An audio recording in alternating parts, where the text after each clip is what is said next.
because I hears your lonely heart. Where am I? বিশ্বের বাছাই করা কিছু মুভিগুলো থেকে আজকের এই মুভিটি নিয়ে হাজির হলাম। আশা করি তোমরা কেউ বোর ফিল করবে না। এই মুভিতে দেখানো হয়েছে একটা ছোট্ট বাচ্চা যখন দৈত্যদের হাতে ধরা পড়ে, সে দৈত্যটা বাচ্চাটিকে নিয়ে তাদের দেশে চলে যায়। এখন কথা হচ্ছে সেই বাচ্চাটা কি বেঁচে থাকবে, নাকি দৈত্যরা তাকে খেয়ে ফেলবে, নাকি বাচ্চাটা দৈত্যটার সাথে বন্ধুত্ব করবে। এইরকমই কিছু মজাদার জিনিস দেখানো হবে এই মুভিতে। এই মুভির নাম হচ্ছে VFG। তাহলে চলো বন্ধুরা, বেশি কথা না বাড়িয়ে শুরু করা যাক আজকের মুভির এক্সপ্লেনেশন।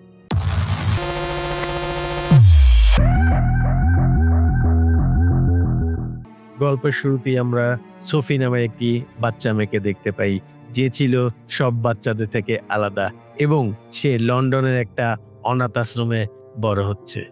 সোফি রাতের বেলা ঘুমাতে পারে না, কারণ তার একটা রোগ রয়েছে, যার ফলে বাকি বাচ্চারা যখন ঘুমিয়ে পড়তো রাতে, তখন সোফিকে দেখতাম আমরা সেই আশ্রমের চারপাশে ঘোরাঘুরি করতো, কারণ তার তো ঘুম আসতো না, তাই সে ঘুরে বেড়াতো চারপাশে। বাকি বাচ্চাদের মতো তার মনেও একটা ভয় ছিল যে রাতের বেলা দৈত্যরা এসে বাচ্চাদের চুরি করে নিয়ে খেয়ে ফেলে। এই ভয়টা সোফির মধ্যেও ছিল। সোফি যখন রাতের বেলা গল্পের বই পড়তেছিল, তখনই বাইরে থেকে সে একটা শব্দ শুনতে পায়, এবং এই শব্দ শুনে সে বাইরের দিকে তাকিয়ে দেখে যে এখানে বিশাল আকারের একটি দৈত্য দেখা যাচ্ছে, আর ওই দৈত্যটিও সোফিকে দেখে নেয়। তো সোফি ওই দৈত্যটি দেখার পরে সাথে সাথে সে দৌড়ে গিয়ে তার বিছানায় কম্বল মুড়ি দিয়ে বসে পড়ে। কিন্তু যেহেতু সোফি দৈত্যটিকে দেখেছে আর দৈত্য সোফিকে দেখে ফেলেছে, তাই দৈত্যটি সোফিকে ওই অবস্থায় তুলে নিয়ে চলে যায়। এরপরেই আমরা দেখতে পাই ওই দৈত্যটি সোফিকে নিয়ে এক বিশাল পথ পাড়ি দেয় এবং আলাদা এক জগতে এসে হাজির হয়। আর এই জগতে অনেক বিশাল বড় বড় মানুষ খেকো দৈত্যরা বাস করত। আর সোফিকে নিয়ে আসার সময় আমরা বুঝতে পারি এই দৈত্যটির মধ্যে বিশাল এক ক্ষমতা রয়েছে অদৃশ্য হওয়ার। মানে মানুষরা যখন তার সামনে চলে আসে, তখন সে নিজেকে লুকিয়ে ফেলতে পারে। এই ক্ষমতাটা এই দৈত্যের মধ্যে ছিল, আর এই দৈত্যের চেহারাটা অনেক মায়াবী ছিল। এরপরেই আমরা দেখতে পারি সেই দৈত্যটি সোফিকে নিয়ে তার নিজের ঘরে চলে আসে। আসলে দৈত্যরা যখন বড় বড়, তার জিনিসপত্রগুলো অনেক বড় বড় হবে, এটাই স্বাভাবিক। আর এটা দেখে সোফি অনেক ভয় পায়।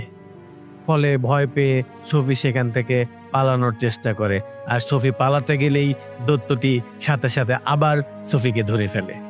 আর তারপর সে সোফিকে জানায় যে এখান থেকে পালানোর চেষ্টা করো না, এখান থেকে পালানোর চেষ্টা সম্পূর্ণই বৃথা, কারণ তুমি একা এখান থেকে কোনোদিনও পালাতে পারবে না। এই কথা শুনে সোফি অনেক ভয় পায় এবং মানসিকভাবে ভেঙে পড়ে। এরপরেই আমরা দেখতে পাই ওই দৈত্যটি সোফিকে বিশাল এক প্যানের মধ্যে রেখে বড় বড় কিছু করল্লা কাটতে থাকে। আর তখন সোফি বলে, তুমি কি আমাকে এখনই খেয়ে ফেলবে? এই কথা শুনে ওই দৈত্যটি হাসতে হাসতে বলে, না, আমি মানুষ খাই না, আমি শাকসবজি খেয়ে বেঁচে থাকি। তখনই সোফি বলে, তুমি যদি শাকসবজি খেয়েই বেঁচে থাকো, তাহলে আমাকে কেন এখানে ধরে আনলে? এর উত্তরে দৈত্যটি বলে, আমি তোমাকে ধরে আনতে চাইনি, কারণ হচ্ছে তুমি আমাকে দেখে ফেলেছো, আর এই দেখে ফেলার কারণেই আমি বাধ্য হয়েছি তোমাকে আমার সাথে করে এখানে নিয়ে আসার জন্য। কেননা আমাদের মতো দৈত্যরা যে পৃথিবীতে রয়েছে, এই কথা যদি তুমি বাকি লোকজনদের বলে দিতে, তাহলে আমাদের বেঁচে থাকাটা খুবই দুষ্কর হয়ে যেত। আর এই কারণেই আমি তোমাকে এখানে ধরে এনেছি। এখন বাকিটা জীবন তোমার এখানেই কাটাতে হবে। আর সাথে সাথেই সোফি বলে ওঠে, না, কখনোই না, আমি এখানে কোনোদিনও থাকবো না, আমি এখান থেকে পালিয়ে যাবই। আর এই কথা শুনে দৈত্যটি ভাবে যে না, এই মেয়েটি তো কথা শুনতেছে না, তাকে ধরে সোজা একটা উঁচু জায়গায় তুলে রাখে। আরো বলে যে তুমি এখান থেকে কখনোই পালানোর চেষ্টা করো না আমাকে ছাড়া, তাহলে তোমার অনেক বড় বিপদ হবে, কারণ বাইরে আমার চেয়েও বড় বড় অনেক দৈত্যরা রয়েছে, তারা তোমাকে ধরে এক নিমিষেই খেয়ে ফেলবে। তাই যতক্ষণ তুমি আমার সাথে ভিতরে আছো, ততক্ষণই তুমি বেঁচে আছো, আর যখনই তুমি বাইরে বের হবে, তখনই সাথে সাথে তুমি মারা যাবে ওই দৈত্যদের হাতে। এটা বলার পর সোফিকে বলে যে তুমি এখন বিশ্রাম করো আর আমাকে একটু ডিস্টার্ব করবে না, কারণ এখন আমার বিশেষ কাজ আছে। কিন্তু আমরা দেখতে পারি সোফির তো আর ঘুম আসে না, তাই দৈত্যটি কি করছে সেটাই সোফি মনোযোগ দিয়ে দেখতে থাকে। সে দেখতে পারে যে দৈত্যটির যে কাজের কথা বলেছে সে আসলে বিশেষ ধরনের এক জার নিয়ে হাতাহাতি করতেছে। মানে ওই জারের মধ্যে এক অদ্ভুত ধরনের আলো রয়েছে, যে আলো নিয়ে দৈত্য কাজ করছে। তাই আমরা দেখতে পারি কৌতূহলবশত সোফি ওই দৈত্যটিকে জিজ্ঞেস করে যে এই জারের মধ্যে এই চকচকে আলো এটা কি? তখন আমরা দেখতে পাই দৈত্যটি বলে এটা হচ্ছে ড্রিম, মানে স্বপ্ন। তখন সোফি বলে, ও, এটা দিয়ে আমার কোনো কাজ হবে না, কারণ আমি কোনোদিন স্বপ্ন দেখিনি, আর স্বপ্ন দেখবই বা কিভাবে? আমার তো কোনোদিন ঘুমই আসে না, আর ঘুম না আসলে তো স্বপ্ন দেখা যায় না। আর এই কথা বলতে বলতেই আমরা দেখতে পারি সোফি একটু পরে ঘুমিয়ে গিয়েছে। ঘুম থেকে ওঠার পরে যখন সোফি দেখতে পারে যে ওই দৈত্য নিজেই ঘুমিয়ে আছে, আর এই সুযোগকে কাজে লাগিয়ে সোফি সেখান থেকে পালানোর চেষ্টা করে। আর দুর্ভাগ্যবশত সোফি একটি দৈত্যর হাতে ধরাও পড়ে, আর সেই দৈত্যটি সোফিকে সাথে সাথে গিলে খেয়ে ফেলে। আর এটা দেখেই সোফি সাথে সাথে ঘুম থেকে লাফিয়ে ওঠে। তার মানে সোফি ঘুমাচ্ছিল এবং ঘুমিয়ে ঘুমিয়ে এই স্বপ্নটি সোফি দেখতেছিল। ফলে সোফি ওই দৈত্যটিকে বলে, এই কাজটা তুমিই করেছো, কারণ আমার কখনো ঘুম আসে না। আজকে আমি ঘুমালাম এবং একটা ভয়ঙ্কর স্বপ্ন দেখলাম, এটা তুমিই করেছো। কি আমি ঠিক বলছি না? এই কথা শুনে দৈত্য বলে, হ্যাঁ, আমি তোমাকে এই স্বপ্ন দেখাতে বাধ্য করলাম, কারণ হচ্ছে আমি চাই না তুমি বড় কোনো বিপদে পড়ো। তুমি বাইরে গেলে ঠিক এইরকমই বিপদ হবে, আর আমি তোমাকে কোনোভাবেই বাঁচাতে পারবো না, কারণ ওই দৈত্যরা আমার চাইতে অনেক বড় এবং অনেক শক্তিশালী। তো তুমি যদি নিজের ভালো চাও তাহলে কখনোই এই ঘর থেকে পালানোর চেষ্টা করো না। তো তারা যখন দুজনে কথাবার্তা বলতেছিল তখনই ঠিক সেই সময় যে স্বপ্নে সোফি দৈত্যটিকে দেখেছিল সেই দৈত্যটি এই রুমে প্রবেশ করে। যেখানে বাঘের ভয় সেখানেই রাত হয়। আর এইটা দেখে সোফি বিশ্বাস করে যে না, এই দৈত্যটি আমাকে সবকিছু সত্যিই বলেছে। তো এরপরেই আমরা দেখতে পারি ওই শক্তিশালী দৈত্যটি ঘরে ঢুকে এই বুড়ো দৈত্যটিকে বলে, তুই একা একা কার সাথে কথা বলতেছিলি? তখন ওই বুড়ো দৈত্যটি উত্তর দেয়, কই না, আমি তো কারোর সাথে কথা বলতেছি না। তখনই আমরা দেখতে পারি সেই শক্তিশালী ভয়ঙ্কর দৈত্যটি বলে, দে আমার হাতে ব্যান্ডেজ করে দে, আমার হাত কেটে গেছে। মানে হলো সে কোনোভাবে আঘাত পেয়েছে আর এই বুড়ো দৈত্যটির কাছে এসেছে ট্রিটমেন্ট করার জন্য। যখন বুড়ো দৈত্যটি ট্রিটমেন্ট করতে থাকে তখনই আমরা দেখতে পারি ওই শক্তিশালী দৈত্যটি মানুষের গন্ধ পেয়ে যায় আর আশেপাশে খোঁজাখুঁজি শুরু করে দেয়। কারণ হলো এই দৈত্যগুলো যেহেতু মানুষ খায় আর মানুষের গন্ধ তারা খুব সহজেই বুঝতে পারে। তো এই সব কিছু দেখে সোফি অনেক ভয় পেয়ে যায় এবং টেবিলে পড়ে থাকা সেই বিশাল বড় করল্লার মধ্যে সে ঢুকে যায় নিজেকে রক্ষা করার জন্য। যে সবজিটি কেটেই এই বুড়ো দৈত্যটা কিছুক্ষণ আগে খাওয়ার চেষ্টা করতেছিল।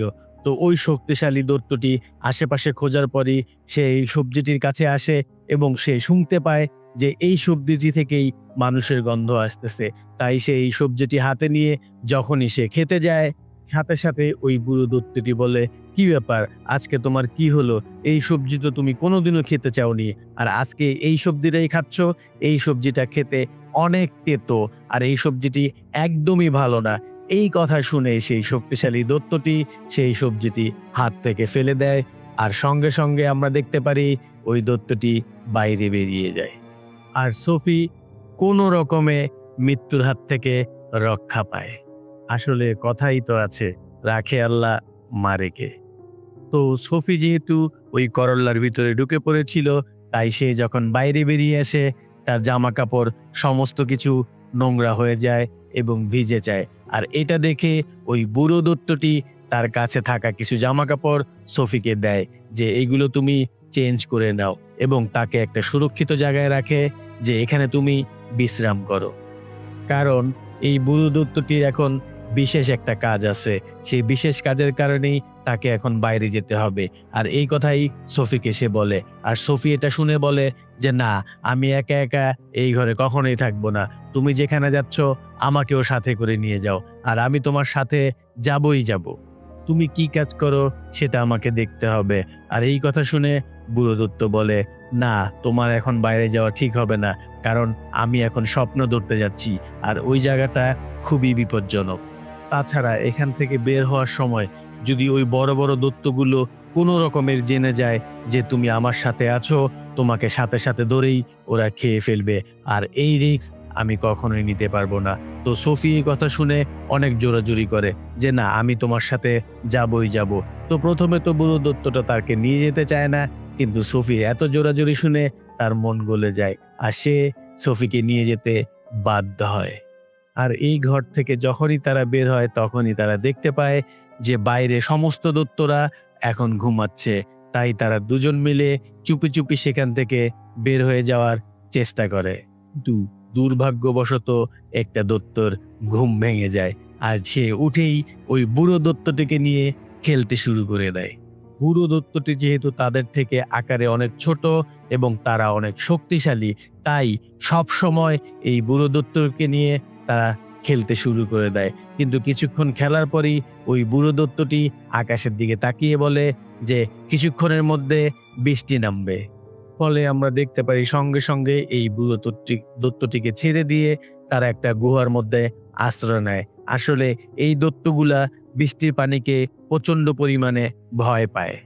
আর এই সুযোগে সেই বুড়ো দৈত্যটি সোফিকে নিয়ে সঙ্গে সঙ্গে সেখান থেকে বেরিয়ে যায়। তো বন্ধুরা, আমার কথাবার্তা তোমাদের কেমন লাগতেছে সেটা কমেন্টের মধ্যে অবশ্যই জানিয়ে দিও। তাহলে চলে যাই আবার গল্পে। এরপরের সিনে আমরা দেখতে পাই সেই বুড়ো দৈত্যটি আর সোফি অনেকটা পথ পাড়ি দিয়ে পাহাড় বেয়ে বেয়ে আকাশের অনেক উপরে চলে আসে, যেখানে মেঘগুলোও ছিল তাদের নিচে। আর এই রকম সিন সোফি কখনোই দেখতে পারে নাই, ফলে সোফি অনেক খুশি হয়। এরপরেই আমরা দেখতে পাই তারা দুজন মিলে বড় একটা পুকুরের কাছে চলে আসে, যেখানের পানিগুলো ছিল অনেকটাই অদ্ভুত ধরনের এবং আলোকিত। আর এখানে একটা গাছ ছিল অনেক বড়, যেটা ছিল সম্পূর্ণ উল্টো। আর এই পুকুরটির মধ্যে যে আলোগুলা ছিল ঝলমলে, সেই আলোগুলা সোফি ওই বুড়ো দৈত্যটির কাছে যে একটা জার ছিল সেই জারের মধ্যেই দেখতে পেয়েছিল প্রথমে, মনে আছে বন্ধুরা? আর এইগুলাই হলো স্বপ্ন। তো কিছুক্ষণ পরেই আমরা দেখতে পারি সেই বুড়ো দৈত্যটি ওই পুকুরের মধ্যে ঝাঁপ দেয়, এবং এই ঝাঁপ দেওয়া দেখে সোফিয়া থাকতে পারে না, সেও পুকুরের মধ্যে ঝাঁপ দেয়। কিছুক্ষণ পরেই আমরা দেখতে পারি যে তারা দুজন মিলে সেই পুকুরের একটা কিনারায় চলে এসেছে, যেখানে সেই অদ্ভুত ধরনের গাছটি ছিল। আর সোফি সেখানে লক্ষ্য করে যে এটা পুরোই আলাদা একটা পৃথিবী, মানে হচ্ছে এটা এতটাই ঝকমকে, আর এটাকেই বলা হয় স্বপ্নের পৃথিবী। আর এর মধ্যে দিয়ে শেষ হয়ে যায় এই মুভির প্রথম পার্ট। তো বন্ধুরা, কেমন লাগলো আমার এই মুভির প্রথম পার্ট সেটা অবশ্যই কমেন্ট বক্সে জানিয়ে দিও। একটি লাইক করে এই মুভিটি সবাইকে দেখার সুযোগ করে দিও, আর সাবস্ক্রাইব করে আমাদের সাথেই থেকো। দেখা হবে এই মুভির দ্বিতীয় পার্ট নিয়ে। ততক্ষণ পর্যন্ত ভালো থাকো। Tata, bye bye.